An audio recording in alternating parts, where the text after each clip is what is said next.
Hey guys, tonight we are going to walk down a street where the shadows are painted in gold and the silence costs a fortune. We are going to travel to the narrow, stone-paved alleys of Kyoto, Japan. We are going to look behind the paper screens and the heavy wooden doors of the Flower and Willow World. Tonight, we are talking about the geisha, but we are not talking about the romantic image you see on postcards. We are not talking about the elegant tea ceremonies or the beautiful dances under the cherry blossoms. We are talking about the reality that lives beneath the white makeup. We are talking about the girls who were sold before they knew the value of money. We are talking about a life of debt, of discipline, and of a beauty so heavy it can crush the soul. This is a story about a cage, a beautiful gilded cage made of silk and rules. So, before we step through the gate, take a moment to settle in. Make sure you are comfortable. Make sure you are free to move, because where we are going, every movement is controlled. Dim the lights. Adjust your pillow. Let the scent of old incense and rain fill the room. Let's walk into the Gion district. Picture this. It is the turn of the century in rural Japan. You are a young girl, perhaps 6 or 7 years old. Your world is not filled with silk or music. Your world is gray. It is the color of the rough sea that crashes against the shore near your village. It is the color of the dry rice fields that failed to produce a harvest this year. It is the color of the smoke that hangs in the rafters of your family's small, drafty farmhouse. You do not know much about the world beyond your village. You know the cold. You know the biting wind that slips through the cracks in the wooden walls, chilling you to the bone while you sleep. You know the gnawing emptiness in your stomach that has become so familiar it feels like a part of your body. You know that your father sits by the fire pit late into the night, staring into the embers, his face heavy with a worry you cannot fully understand. You are innocent. You play with stones in the mud. You help your mother carry water from the well, your small hands turning red in the icy liquid. You do not know that you are a burden. You do not know that every mouthful of rice you eat is calculated. You do not know that your existence has become a mathematical problem that your family cannot solve. Then, the stranger arrives. He does not look like the men in your village. He wears a coat that is clean and warm. He wears shoes that are not made of straw. He smells of tobacco and city air. He walks with the confidence of a man who has eaten a full meal every day of his life. He sits with your father by the fire. You are told to go outside, to play in the cold, but you stay near the door. You listen. You hear low voices. You hear the clinking of coins. It is a sound you rarely hear. It sounds like hope. It sounds like survival. But then you hear your name. You peek through the crack in the door. The stranger is looking at you. He is not looking at you with kindness. He is not looking at you like a guest looks at a child. He is looking at you the way a farmer looks at a horse. He is checking your teeth. He is looking at the shape of your face. He is looking at the straightness of your back. He is assessing your potential. He is not buying a product. He is buying a future. Your father's voice is quiet, trembling. He does not want to do this, but the debt is a mountain that he cannot climb. The landlord is demanding payment. The winter is coming, and there is no food in the storehouse. If he does not do this, your brothers will starve. If he does not do this, the roof will be taken from over your heads. The deal is struck. A contract is signed, or perhaps just a thumbprint is pressed in red ink. It is an indenture, a loan. Your father receives a sum of money, enough to feed the family for a year, perhaps 2. In exchange, he gives them you. You are told to pack your things. You have almost nothing. A spare tunic, a wooden comb, a small doll made of scraps of cloth. Your mother does not look at you. She is in the corner, her back turned, her shoulders shaking. She is grieving you as if you have died, because, in a way, you have. The girl who played in the mud is about to vanish. The departure is sudden. There is no long farewell. The stranger, the broker, is in a hurry. He has other villages to visit, other debts to exploit. He takes your hand. His grip is firm, businesslike. He leads you away from the house. You look back. You see the smoke rising from the chimney. You see the familiar shape of the roof. You want to run back, to grab your mother's apron, to promise that you will eat less, that you will work harder. But you know it is too late. The coins have already changed hands. You have been sold. You walk. You walk away from the ocean, away from the fields, away from the only life you have ever known. The road is long and hard. Your straw sandals wear thin. Your legs ache. But the broker does not stop. He is transporting an investment. As you travel, the landscape changes. The quiet, gray villages give way to busier roads. You see more people. You see carriages. You see buildings that are taller than any you have ever imagined. You are heading toward the ancient capital. You are heading toward Kyoto. To you, the city looks like a monster made of wood and paper. It is loud. It is crowded. The smell is overwhelming, a mix of cooking oil, incense, sewage, and perfume. The lights of the lanterns blur in your tired eyes. You are a small, frightened speck in a rushing river of humanity. But you are not going to the parts of the city where normal people live. You are going to a special place. A place walled off by tradition and secrecy. You are crossing the bridge into Gion. The streets here are different. They are paved with beautiful stone. The buildings are low and elegant, made of dark, polished wood. Red lanterns hang outside the doors, glowing softly in the twilight. It is beautiful. It looks like a painting come to life. But you are too young and too scared to see the beauty. You only see the shadows. The broker stops in front of a large house. He slides the wooden door open. The sound of the lattice moving in its track is a sound you will hear for the rest of your life. It is the sound of the cage closing. You step inside.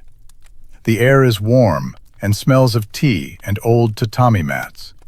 A woman is waiting. She is dressed in a kimono of dark silk.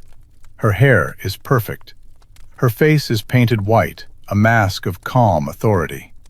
She is the Okasan, the mother, but she is not your mother. She is the owner of the house. She is the owner of the debt. And now, she is the owner of you. You stand in the entryway of the Okiya, the Geisha house. The floor is raised, made of polished wood that gleams like dark water. You are told to take off your dirty straw sandals. You step up onto the wood in your bare feet. It is cold and smooth. The broker speaks to the mother. They discuss you as if you are not there. They talk about your bone structure, your eyes, your potential to grow into a beauty. The broker hands over the papers. The mother hands him a final payment. He bows and leaves. The door slides shut behind him.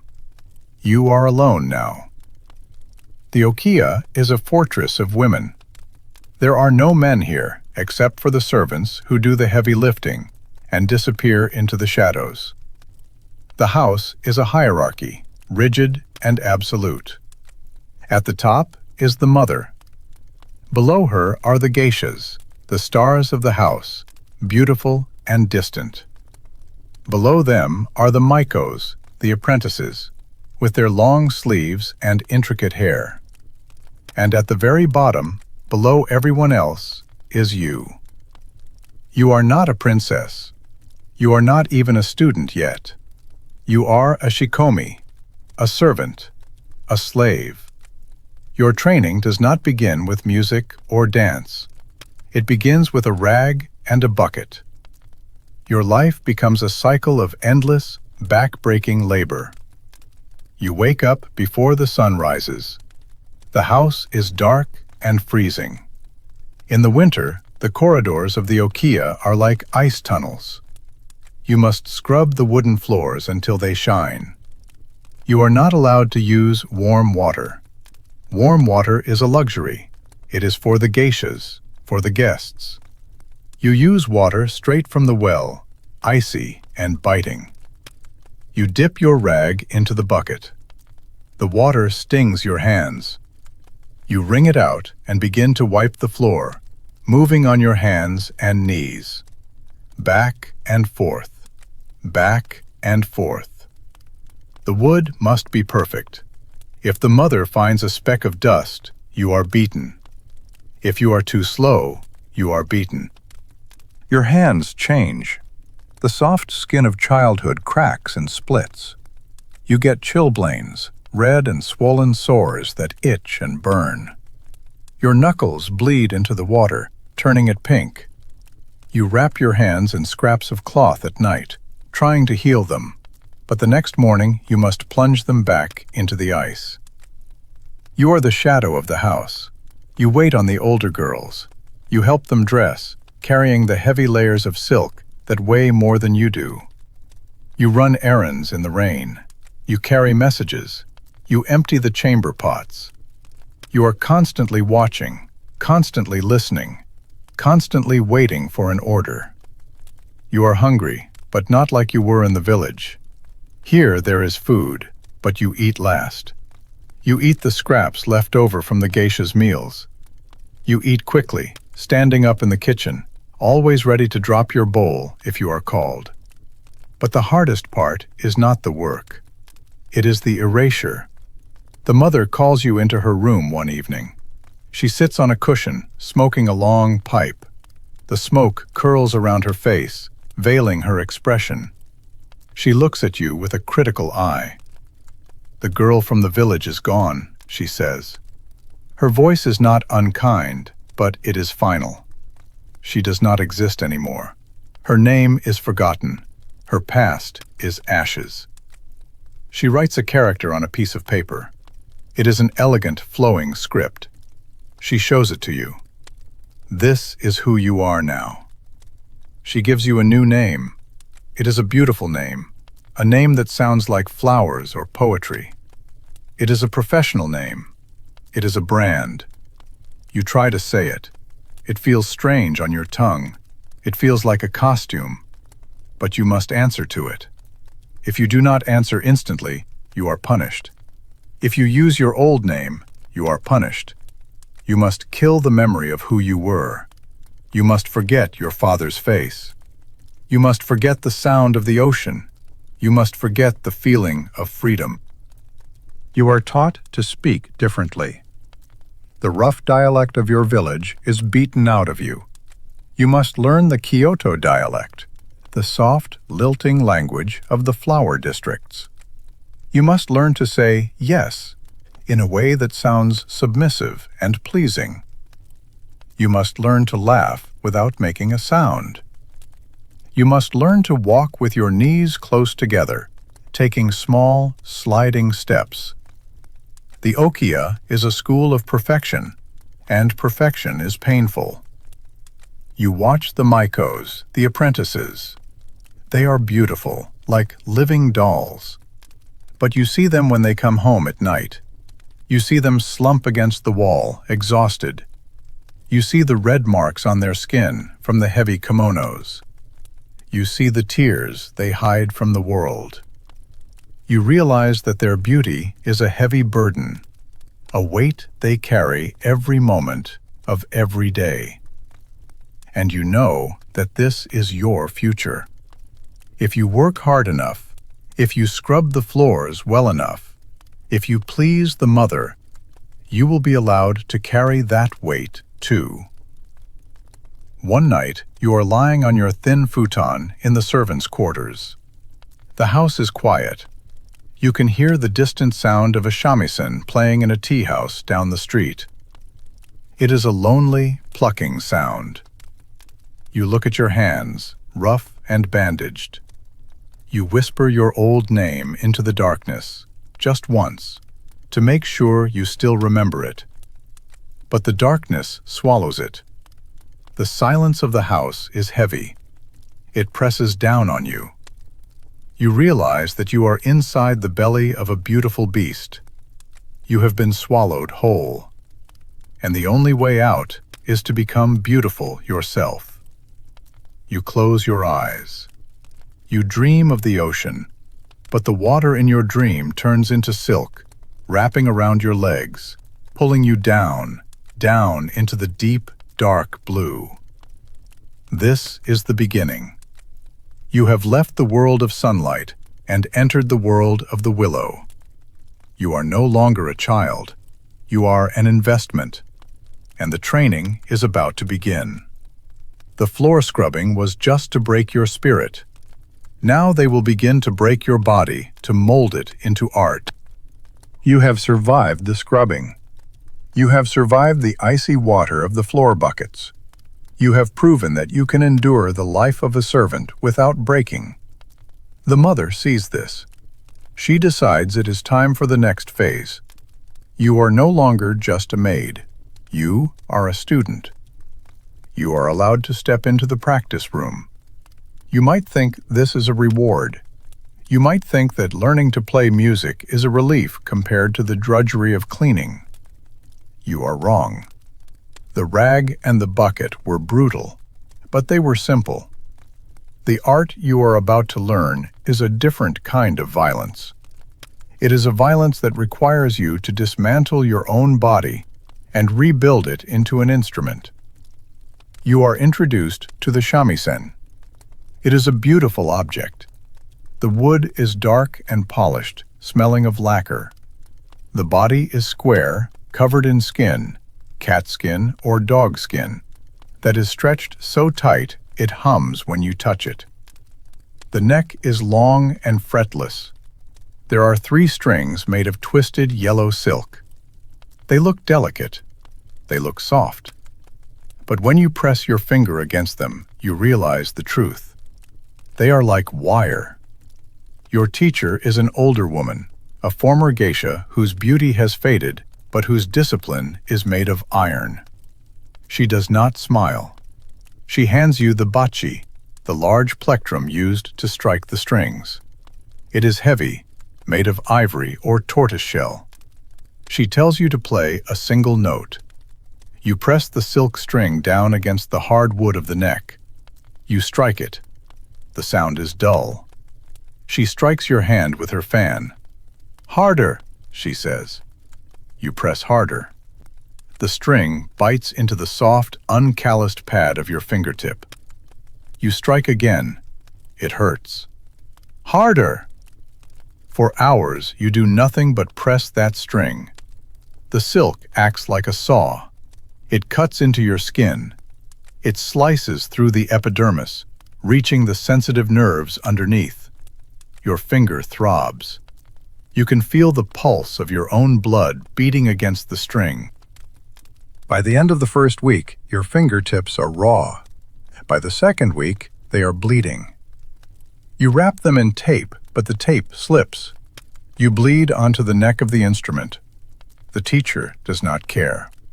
She tells you that the blood will stain the wood, and that is a sign of your dedication. She tells you that you must kill the nerves in your fingers. You are waiting for calluses. You are praying for the skin to die, to harden into a shell that feels nothing. But until that happens, every practice session is an exercise in agony. You play until you cry, and then you play some more. But the fingers are only part of the torture. The real test is the cold. It is winter in Kyoto. The damp cold seeps through the paper walls of the practice room. In the normal world, people huddle around braziers. They wear padded coats. But you are a student of the arts. You must learn kangeko, Mid-winter training. The theory is that the cold purifies the spirit. It sharpens the mind. It proves your resolve. You are made to sit in the unheated room. The windows are left open to the snowy garden. The wind cuts through your thin practice kimono. You are shivering so hard your teeth rattle. But you must hold the heavy instrument steady. You must control your shaking hands. Before you play, the teacher brings a bucket of water. It has been sitting outside. There is a layer of ice on top. She breaks the ice. She tells you to put your hands in. You hesitate. She glares. You plunge your hands into the freezing water. The shock is instant. The pain shoots up your arms to your shoulders. It feels like your bones are shattering. You hold them there until they are red, until they are white, until they are numb.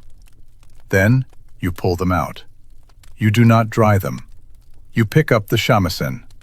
Now you must play. You must play intricate, fast melodies with fingers that feel like frozen sausages. You cannot feel the strings.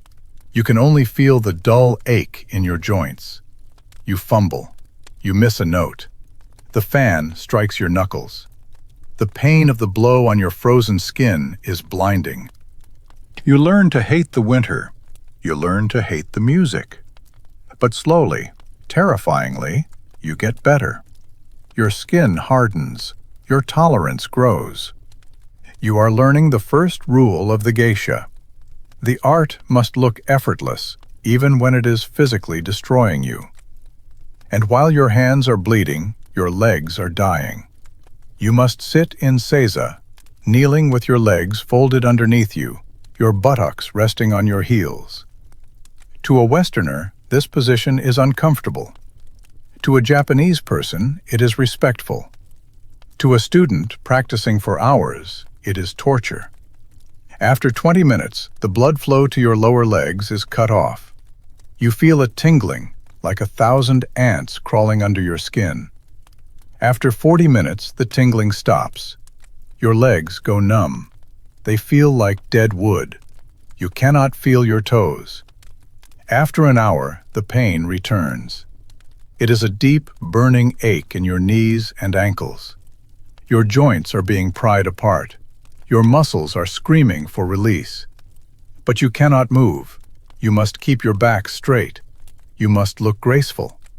If you shift your weight, the teacher notices. When the lesson is finally over, you try to stand. You cannot. Your legs have ceased to exist. You have to unfold them with your hands. The blood rushes back into the arteries, a sensation of liquid fire that makes you gasp. You massage your calves, weeping silently, waiting for the feeling to return so you can limp back to the kitchen and scrub the floors again. This is your life now. Bleeding fingers, frozen hands, dead legs. And through it all, the sound of the shamisen, twanging and sharp, mocking your pain.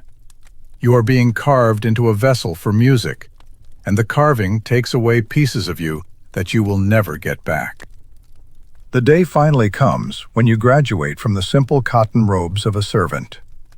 You are becoming a maiko, an apprentice geisha. You are going to wear the regalia. You might have dreamed of this moment. You might have seen the geishas walking through Gion, looking like butterflies in their brilliant kimonos, and thought they looked like royalty. You thought the silk looked soft. You thought the colors looked joyful. But now, standing in the dressing room, you realize the truth. The kimono is not clothing. It is architecture. It is armor. It is a cage. You cannot dress yourself. The outfit is too complex, the mechanics too heavy for one girl to manage. A specialist is called in. He is called the otokoshi, the male dresser. He is strong, and he needs to be. You stand in your undergarments, white cotton wrapped around your chest and hips to flatten your curves. A geisha is not supposed to have the body of a woman. She is supposed to have the body of a tube, a canvas for the silk. The dresser wraps the inner robe, the juban, around you. It is tight but bearable. Then comes the outer kimono. It is heavy. It is made of layers of silk brocade, padded at the hem. It weighs as much as a small child. When it is placed on your shoulders, your knees buckle slightly. It drags you down. The long sleeves, the furisode, hang almost to the floor, swinging like pendulums. But the true instrument of confinement is the obi, the sash. It is a piece of stiff, heavy brocade, 20 feet long. The dresser wraps it around your waist, high up under your armpits, compressing your floating ribs. He spins you around, winding the fabric tighter and tighter.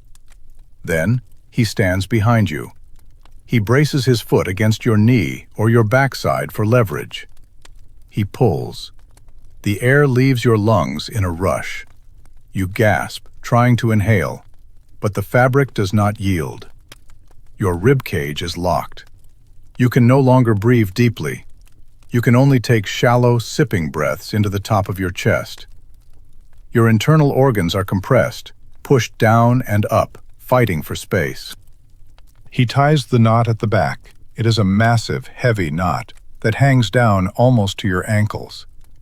It acts as a counterweight. It pulls your shoulders back, arching your spine. You cannot slouch. You cannot bend at the waist. You are splinted in silk. You look in the mirror. You look magnificent. You look like a work of art. But inside the layers, you are suffocating. You feel panic rising in your chest, the primal fear of not getting enough oxygen. You want to claw at the sash, to cut it off, to expand your lungs. But you stand still. You smile. Because that is the job. Now, you must learn to move. The dresser hands you your footwear. They are not shoes. They are okobo, wooden sandals with a wedge sole that is 4 or 5 inches high. They are heavy blocks of paulownia wood. They have no heel strap. You must grip them with your toes. You step onto them. You are instantly unstable. You tower over everyone, teetering on wooden stilts. The weight of the kimono drags you backward. The weight of the shoes drags you down. You try to walk. You cannot stride. The kimono is wrapped too tightly around your legs. You are forced to shuffle. You must turn your feet inward. You must slide the heavy wooden sandals along the ground. Suriasi, the sliding step. It is a movement born of restriction.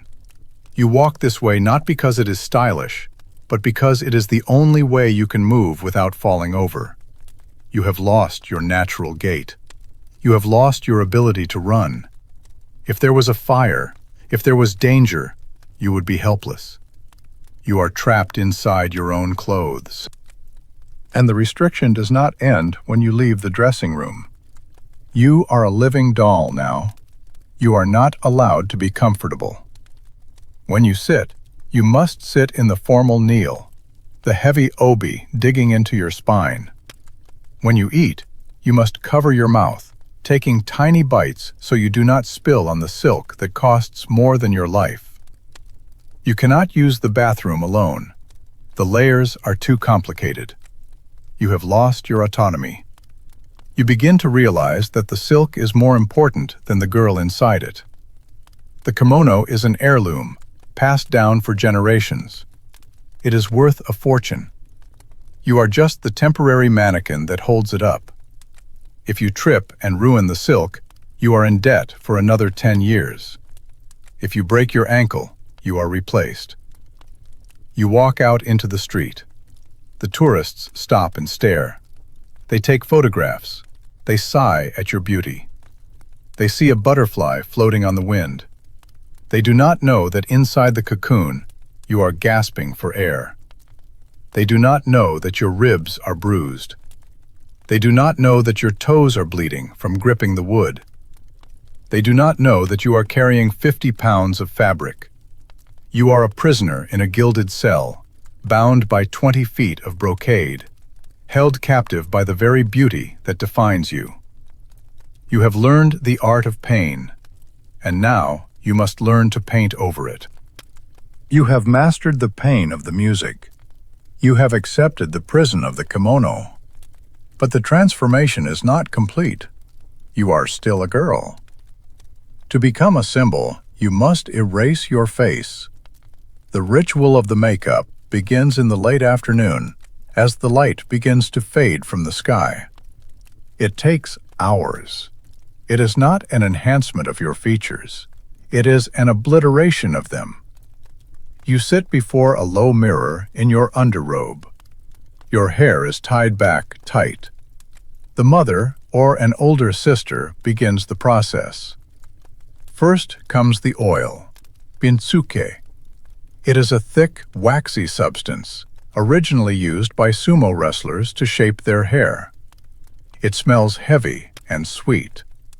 She rubs it into your skin. It feels greasy, clogging your pores. She presses hard, warming the wax with the heat of her hands, smoothing it over your eyebrows, your eyelids, your lips. She is creating a canvas. She is sealing you in. Then comes the white. In the old days, the white powder contained lead. It poisoned the blood, turning the skin gray over time, eating away at the nerves. Today, it is safer, but it feels just as heavy. She mixes the powder with water into a thick paste. She takes a wide, flat brush and begins to paint you. The brush is cold. The paste is wet and heavy. She paints your neck first, the area considered most erotic. She paints the W shape on your nape, leaving 2 prongs of bare skin exposed.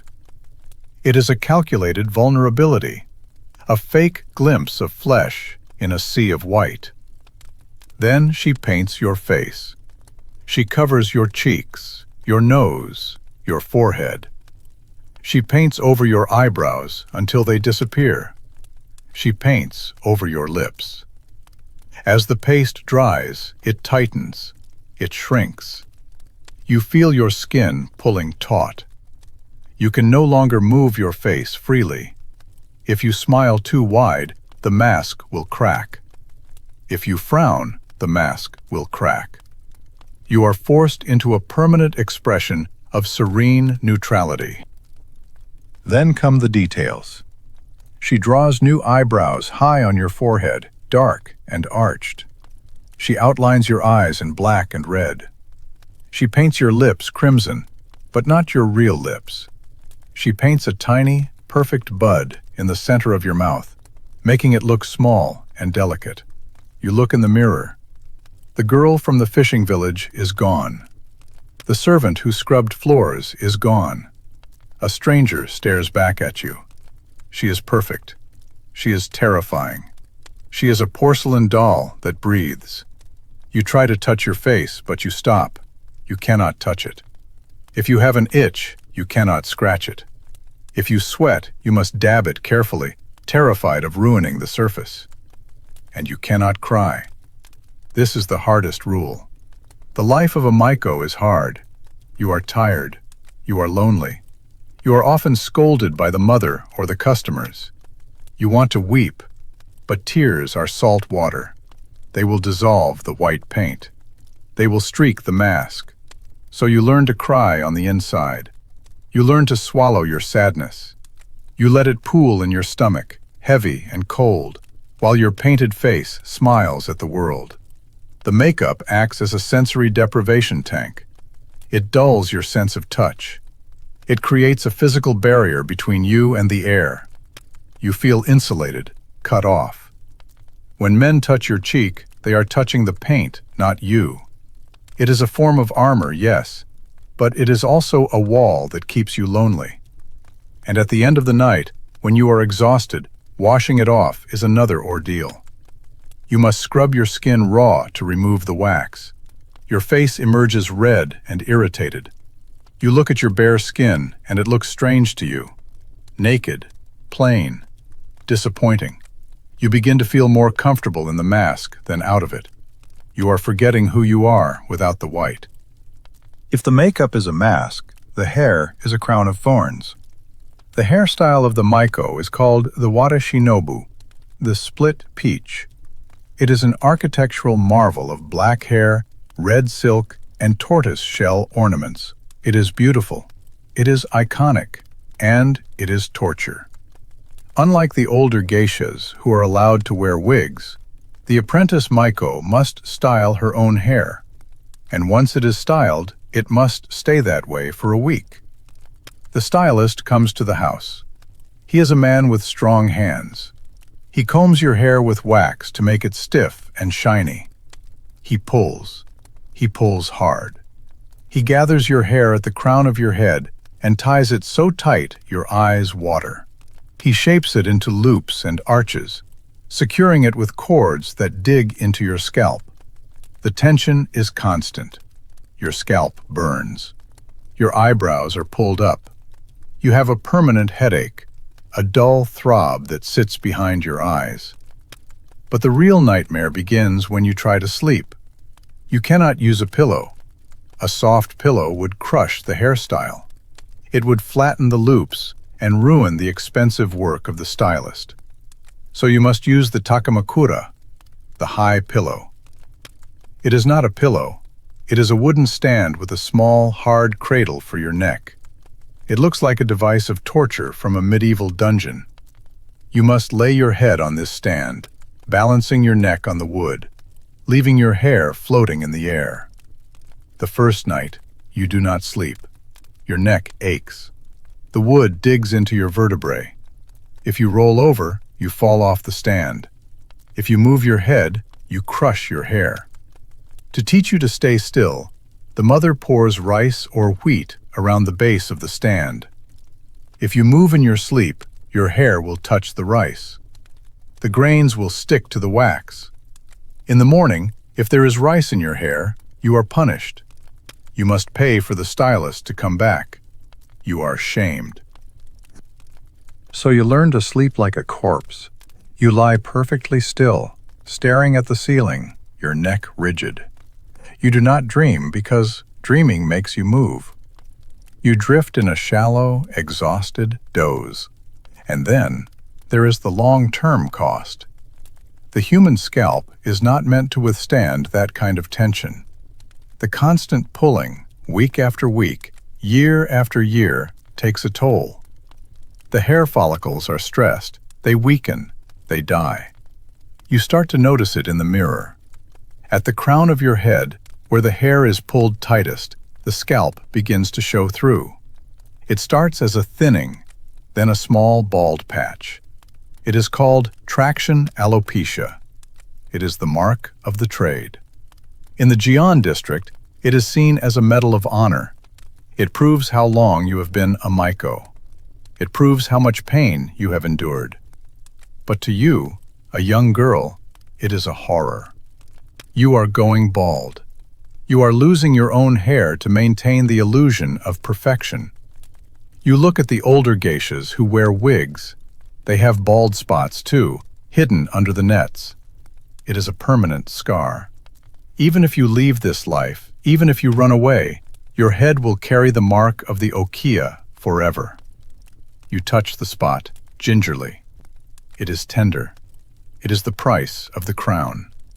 You realize that beauty here is not something you are born with. It is something you pay for, follicle by follicle, night by sleepless night. The weight on your head is heavy. The ornaments, the silver bira that trembles when you walk, the jade pins, the silk flowers, they add to the load. You carry a fortune on your head, but your head is empty of dreams. You are too tired to dream. You only focus on balancing the weight, keeping your neck straight, and smiling through the headache that never goes away. You are a statue of ivory and jet, perfect to look at, but cracking on the inside. You have mastered the dance. You have endured the pain of the hairstyle. You have erased your face with white paint. You are now a Maiko, a creature of exquisite beauty. When you walk through the streets of Gion, people stop and stare. Men bow to you. Tourists gasp. You look like a princess. You look like you own the world.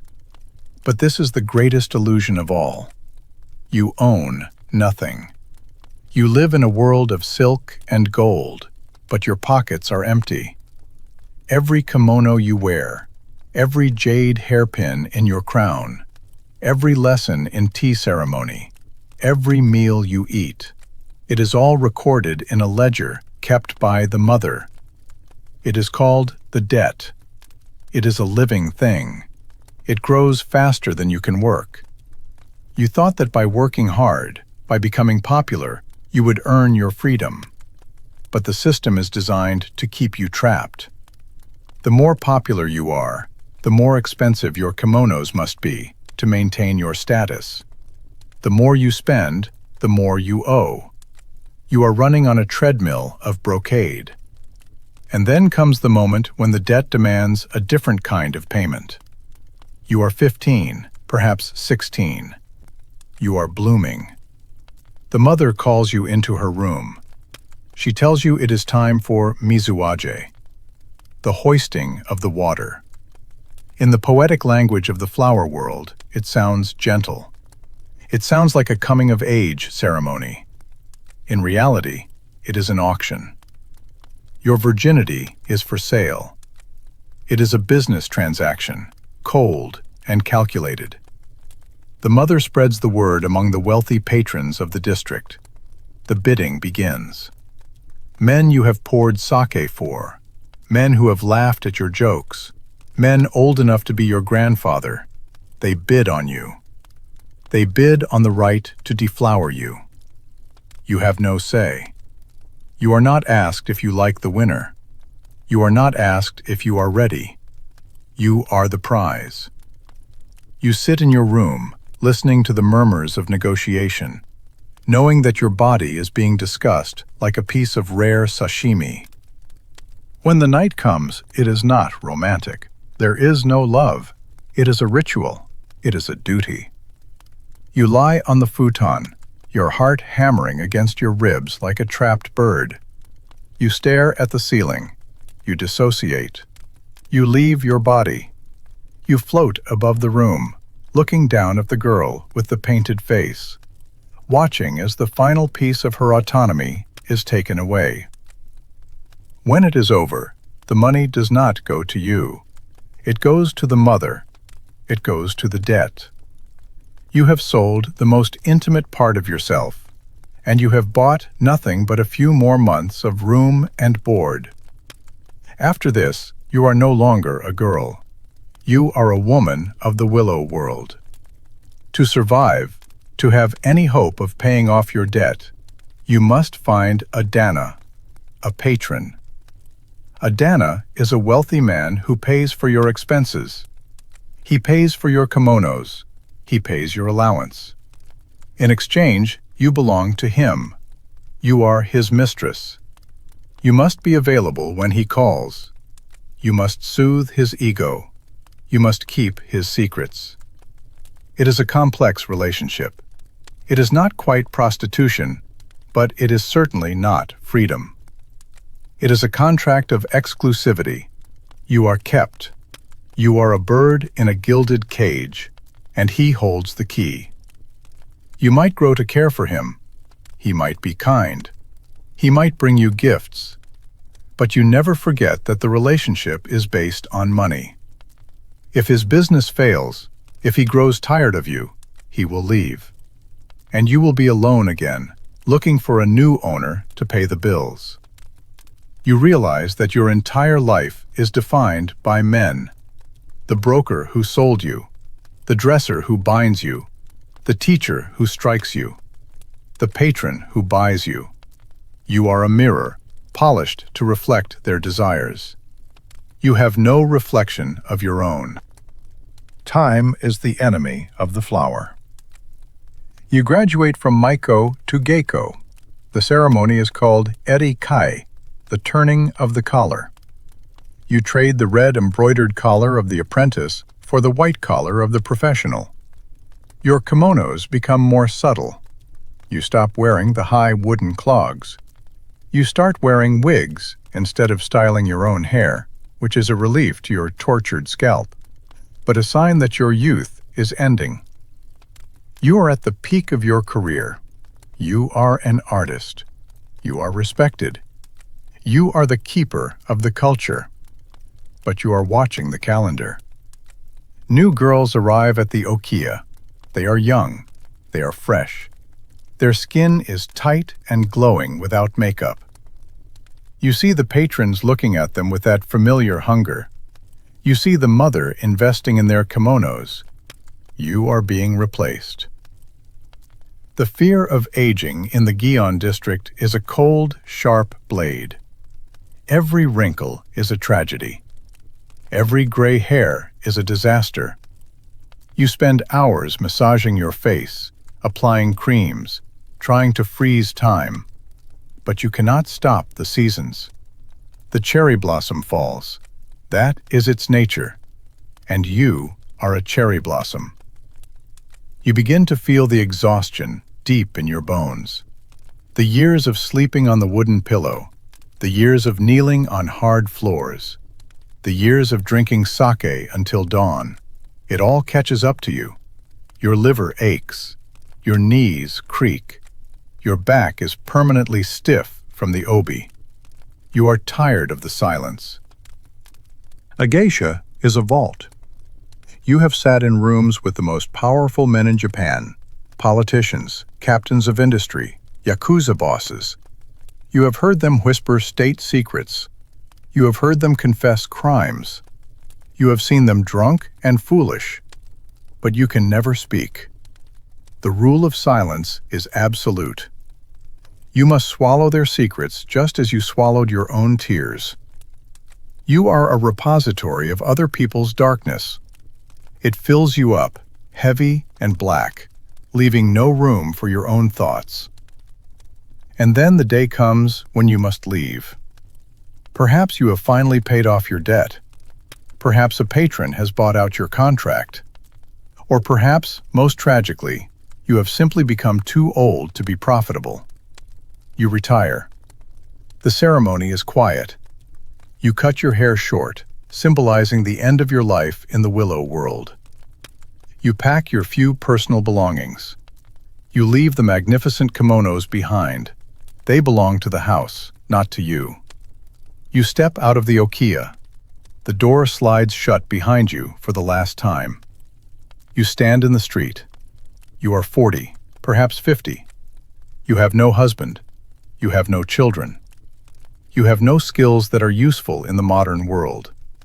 You can play the shamisen. You can pour tea. You can make witty conversation. But you cannot cook. You cannot manage a household. You do not know how to take a train or buy groceries. You are a stranger in your own country. You look at your hands. They are calloused. You touch your scalp. The bald spot is still there, a smooth patch of skin where the hair never grew back.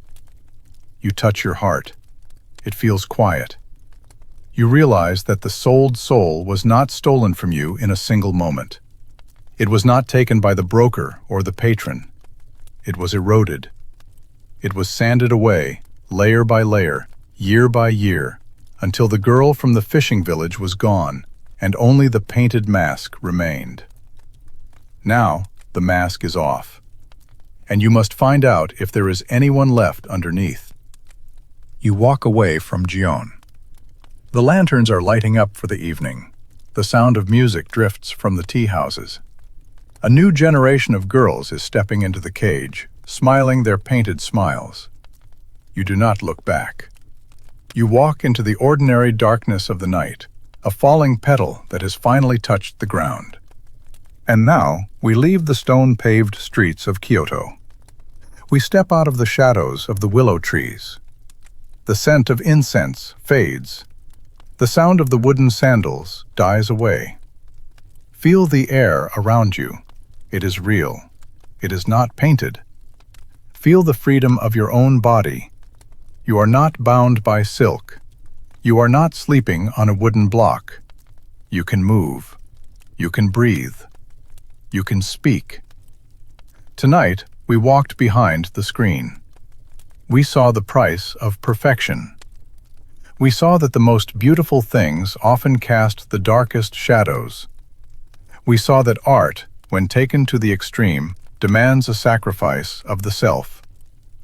The geisha is a symbol of beauty, yes, but she is also a monument to endurance. She is a reminder that the human spirit can be molded, painted, and bound, but it still suffers. It still longs for the ocean. Take a deep breath. Let the heavy weight of the story lift from your shoulders. You are safe. You are whole. You belong to no one but yourself. Sleep well tonight, and be grateful for the simple, unpainted reality of your dreams.